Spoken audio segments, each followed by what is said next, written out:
गांव की पगडंडियों पर सलीमा रोज सुबह फजर की अजान के साथ निकल पड़ती थी। उसके सर पर लकड़ी का गट्ठर और हाथों में एक छोटी सी टोकरी होती थी। उम्र अभी सिर्फ 16 साल थी, लेकिन कंधों पर जिम्मेदारियों का बोझ पहाड़ जैसा था। वालिद तो कई साल पहले एक सड़क हादसे में इंतकाल कर गए थे और कुछ महीने पहले वालदा भी एक लंबी बीमारी के बाद अल्लाह को प्यारी हो गई। अब घर में बस वो थी और उसका छोटा भाई 10 साल का आसिफ। आसिफ बहुत कमजोर था। बचपन में हुई एक बीमारी ने उसे हमेशा के लिए अपाहिज कर दिया था। वो चल नहीं पाता था और ज्यादातर वक्त बिस्तर पर ही रहता था।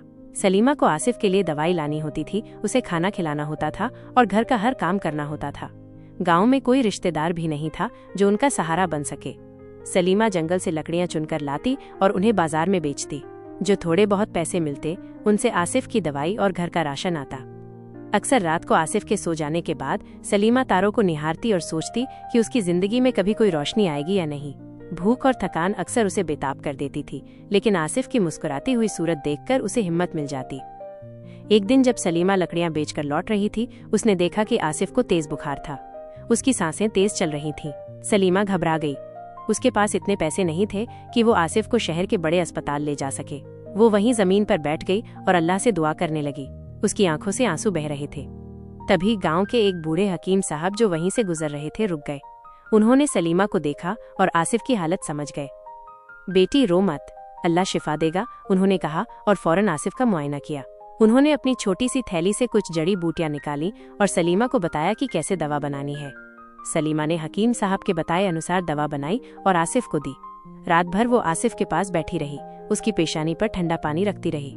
सुबह तक आसिफ का बुखार उतर चुका था और वो कुछ बेहतर महसूस कर रहा था। हकीम साहब अगले कुछ दिनों तक रोज आते रहे और आसिफ का इलाज करते रहे। उन्होंने सलीमा से कोई पैसा नहीं लिया। कुछ ही हफ्तों में आसिफ की सेहत में काफी सुधार हो गया। अब वो पहले से ज्यादा खुश रहता था और सलीमा से बातें करता था। सलीमा ने हकीम साहब का दिल से शुक्रिया अदा किया।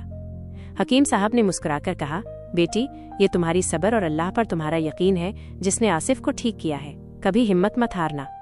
सलीमा को हकीम साहब की बातों से बहुत सुकून मिला। उसने महसूस किया कि मुश्किल वक्त में भी अल्लाह अपने बंदों को अकेला नहीं छोड़ता। आसिफ की सेहत में सुधार के बाद सलीमा के दिल में एक नई उम्मीद जाग उठी थी। उसे अब जिंदगी में और भी मकसद दिखने लगे थे। वो जानती थी कि राहें आसान नहीं होंगी, लेकिन उसके पास अब सब्र थी और आसिफ का साथ।